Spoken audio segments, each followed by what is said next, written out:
I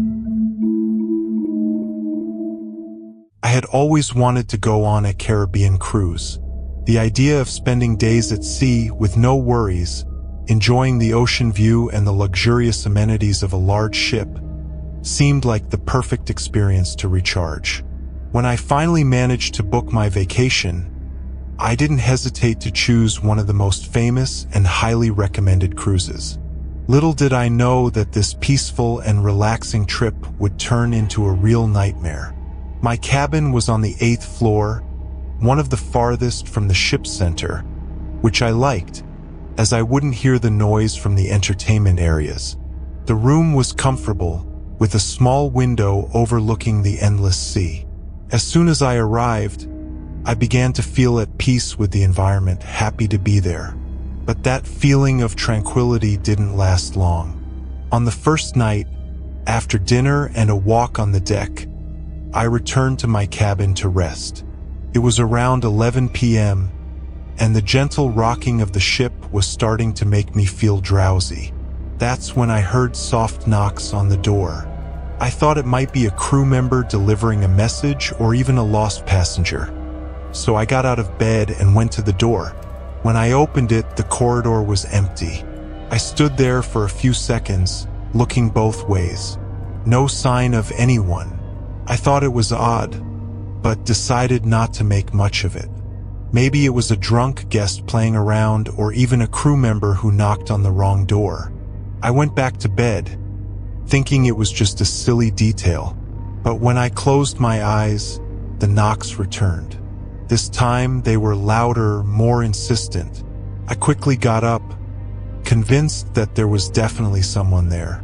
I opened the door again, this time abruptly, expecting to see who was making the noise. Nothing.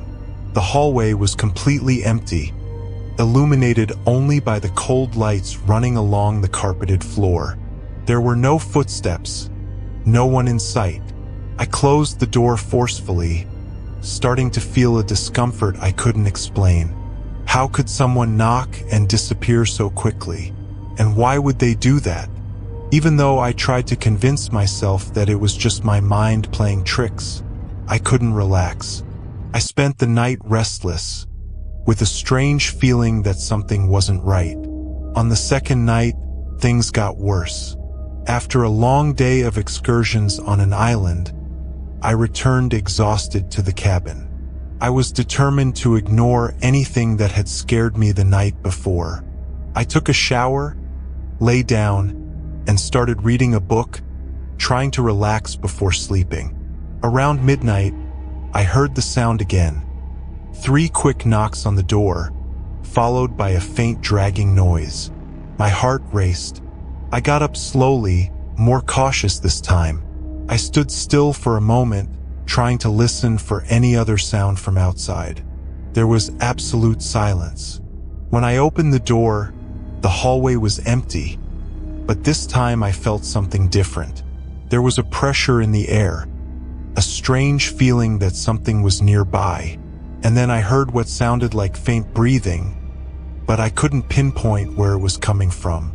I looked down the hallway, and that's when I saw him. A figure standing there, motionless. It was a man wearing what looked like a black suit. He was facing away from me, but his presence was undeniably unsettling. I stood there, unable to move, waiting for him to do something. My entire body was tense. When I blinked, he was gone. I shut the door immediately, my heart pounding in my chest. I tried to calm myself down, telling myself it was impossible. Maybe I was tired. Maybe my mind was playing tricks on me again. But something was very wrong that night. The ship seemed too quiet, and that figure, I knew what I had seen. The next morning, I asked one of the crew members if anyone had reported anything strange in my area. He smiled, as if he thought it was a joke, and assured me that there were no reports of anything unusual. Maybe it was a dream, he said, but I knew it wasn't. I knew what I had seen and heard. That night, I decided not to leave my cabin.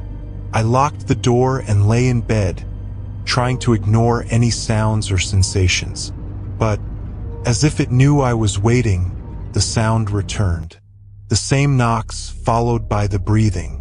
But this time, the sound seemed closer, more intense, as if it was inside my room. I tried to ignore it, closed my eyes, and curled up under the covers. But the feeling of being watched didn't go away. The next day, I was told something that sent chills down my spine. While talking to other passengers, I learned that a man had disappeared during a cruise on that same route a few years ago. He had been staying on the same floor as me, and his cabin wasn't far from mine. The most disturbing part? They never found his body. He simply vanished into the sea, leaving no trace. After that, I started avoiding staying in my cabin at night. I spent the remaining nights of the cruise sleeping in common areas, near other people. But even then, the feeling of being watched persisted, as if something or someone was always nearby, waiting, just waiting. Since then, I've never been able to board a cruise without feeling that familiar chill. Something was on that ship, and I'm certain it wasn't just another passenger.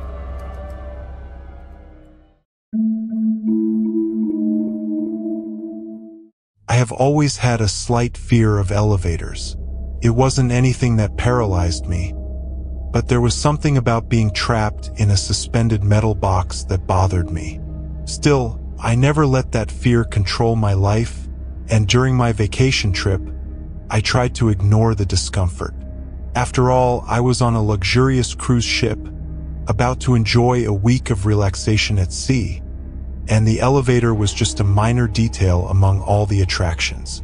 On board the cruise, the use of the elevator was essential. The ship was massive, with dozens of floors and activities spread throughout the space. My cabin was on the 12th floor, and the main entertainment areas were much lower, so avoiding the elevator was impossible. In the first few days, everything went smoothly, and the elevator worked like any other I had used before. But then came the night that changed everything. It was the 4th night aboard, and I had just returned from a late dinner with some friends I'd made during the trip. It was already past midnight, and after a few drinks, all I wanted was to head back to my cabin and sleep. The restaurant was on the 5th floor, so I walked to the main lobby and waited for the elevator. I was alone in the hallway, which was normal for that hour. The ship was still moving, cutting through the sea under a starry sky, and the atmosphere was quiet, with only the distant sound of the waves. When the elevator arrived, the doors opened with a soft mechanical sound. As usual, I stepped in, pressed the button for the 12th floor, and leaned against the wall, expecting the ride to be quick. The doors closed, and the elevator began to ascend smoothly. Until then, everything seemed normal. However, when the elevator passed the 12th floor, it didn't stop. At first, I thought maybe I had pressed the wrong button, so I looked at the panel. The number 12 was lit, indicating that the correct floor had been selected, but the elevator kept going up. My stomach churned. I pressed the button again, several times, but the elevator simply ignored my command. It climbed to the 15th floor, which I knew to be the top floor of the ship. I thought it would stop there, but to my amazement, the elevator continued past it. It was as if it was heading to a floor that didn't exist. My discomfort quickly turned to panic. The elevator panel now displayed 16. That made no sense. The ship only had 15 floors. I pressed the emergency button, but there was no response. The elevator didn't stop, and the panel kept going up, now showing 17, 18, 19. With every number that appeared, my heart raced faster. I tried to convince myself it was just a technical glitch, a malfunction in the system. Maybe the panel was broken, and the elevator was just repeating numbers. But what scared me most was the feeling that it wasn't just ascending. Something felt different. Then suddenly the elevator stopped. The lights on the ceiling flickered slightly, and the sound of the motor ceased. Everything went silent. I took a deep breath, trying to stay calm. The doors didn't open. I looked at the panel, expecting it to show where I was. But instead, the display was blank. The absolute silence inside the elevator was suffocating. And then, a very soft sound began to fill the air. At first, it was barely noticeable, like a distant whisper, but it grew louder with each passing second. It was the sound of breathing, heavy and slow, as if someone was inside the elevator with me. I looked around, but obviously, there was no one else there. The space was small. There was nowhere someone could hide, but I could feel the presence of something. My skin tingled, and the air seemed to grow denser, heavier. I tried pressing all the buttons again, desperate for the elevator to move, for the doors to open, but nothing happened. The breathing continued, rhythmic, oppressive. It was there, somewhere, and I couldn't escape it. Suddenly, the lights flickered again, and the elevator started moving. But this time, it wasn't going up. It was descending, and far too fast. The panel remained dark, and I had no idea where the elevator was taking me. I pressed the buttons again, but it was useless. All I could do was wait. Finally, the elevator came to a violent halt. The doors slowly opened, revealing a completely unfamiliar hallway. The air was cold, and a light mist covered the floor. It was impossible to see the end of the hallway, which seemed to stretch on infinitely. I stood still, not knowing what to do. Leaving the elevator seemed like the last sensible thing to do, but staying inside with that breathing surrounding me also felt unbearable. As I took a step forward, the elevator made a strange mechanical noise, and the doors closed behind me. Now I was in the hallway, completely alone. The silence was overwhelming, and the air felt heavy, as if the environment was charged with an invisible presence. That hallway didn't seem to belong to the ship. I was sure of it. There was no sign of other passengers, no sound of music or activities. It was as if I was in a place that shouldn't exist. Suddenly, a low sound began to echo through the hallway. Footsteps, slow and steady, as if someone was approaching from very far away. I started walking, trying to find an exit, but the hallway seemed endless. With each step I took, the footsteps behind me grew louder, closer. I began to run. Panic had taken hold of me. I ran without looking back, hearing the footsteps follow me, always just a few meters away, as if they were toying with me. No matter how fast I ran, the hallway never ended, and the footsteps, they never faded. Finally, after what felt like hours, I saw a door at the end of the hallway. I sprinted toward it, nearly tripping over my own feet. When I finally reached it, the door opened, and I threw myself inside. Suddenly, everything went silent. I was back on the 6th floor of the ship, in the hallway where my cabin was located. The elevator was there, standing as if nothing had happened. The lights shone calmly, and the distant sound of the ship's activities filled the air. Everything seemed normal, but I knew it wasn't. Since that night, I've never been able to use an elevator without feeling that familiar chill down my spine. Something happened on that ship, something I can't explain, but the sound of those footsteps, that breathing inside the elevator, has never left my mind. And to this day, I wonder if somewhere on that ship, that hallway still exists, waiting for someone to step inside again.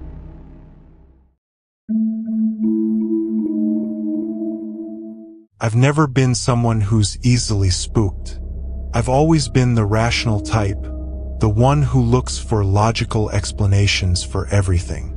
But what I experienced on that trip deeply shook the way I see the world.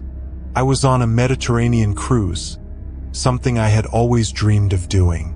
The idea of sailing between paradisiacal islands, visiting historic sites, and relaxing on a luxury ship sounded irresistible. When I finally booked my vacation, I was excited about the prospect of peaceful days with no worries. Everything started off wonderfully. The cruise was exactly what I had imagined, at least until the third day. My cabin was on the 6th deck, in one of the areas closest to the ship's main social areas, which I liked because I was always near the restaurants and evening activities. However, at night, the hallway became empty and silent. At first, that seemed comforting. It was the third night of the trip. After a day full of sightseeing and a long walk on one of the islands, I returned to my cabin exhausted. I took a quick shower, lay down on the bed, and started watching a movie on the room's TV.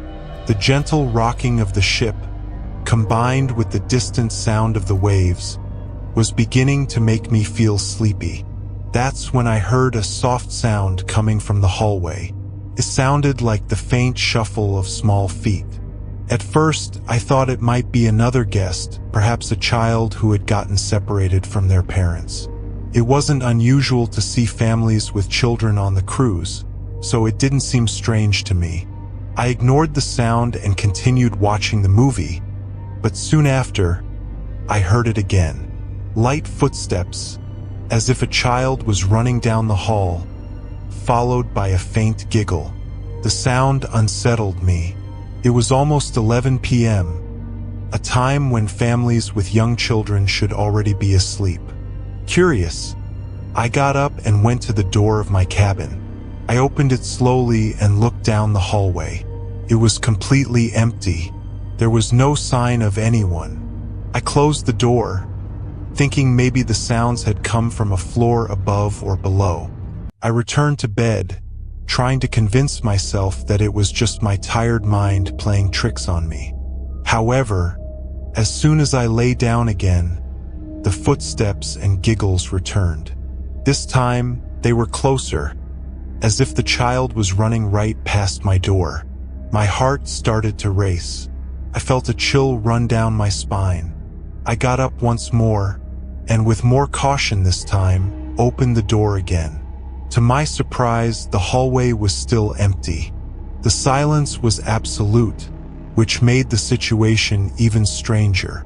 That massive ship, full of people, seemed deserted on this deck.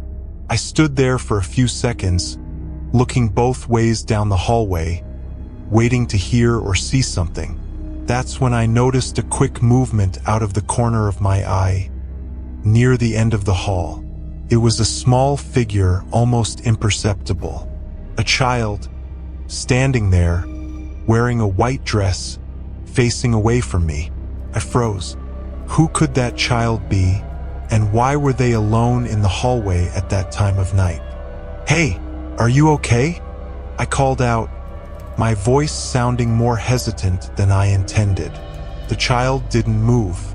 She remained standing, staring at the end of the hallway, not showing any sign that she had heard me. A growing sense of discomfort washed over me. Something about this scene felt wrong. I began to walk toward her slowly, but with each step, my unease grew stronger. When I was just a few meters away, the child began to move. But it wasn't a normal walk. She seemed to glide across the floor, silently, as if her feet barely touched the carpet. My mind tried to find a logical explanation. Maybe it was some sort of prank or an activity organized by the ship that I wasn't aware of. But the feeling that something wasn't right only intensified. I continued to follow the child until she turned the corner and disappeared from sight. When I reached the turn, I looked in all directions, but she was gone. There were no nearby doors she could have entered, and the hallway was once again empty. The only thing left was the oppressive silence around me. I returned to my cabin, my heart pounding. I locked myself inside, trying to process what had just happened. I couldn't sleep that night, staying alert at every little sound. Every creak of the ship, every noise from the carpet, reminded me of the child in the hallway. The next morning, I decided to discreetly ask one of the crew members if anyone had ever reported anything strange on the ship. The staff member looked at me for a moment, hesitated, and then responded with a forced smile. Stories like that come up on every cruise. Things that we just can't explain. That didn't comfort me. In the following days, I avoided leaving my cabin at night. Whenever I needed to walk down the halls, I did so during the day, surrounded by people. But even so, the memory of that night stayed with me. I told a few friends about what had happened after the cruise ended, but most just laughed and said it was my imagination, that I was probably tired or influenced by some ghost story I'd heard. But I know what I saw, and to this day, I still think about that child in the hallway, walking alone in the silence of the night, without a destination. Whatever it was that I encountered, something tells me that child wasn't just another passenger. Something on that ship wanted to be seen.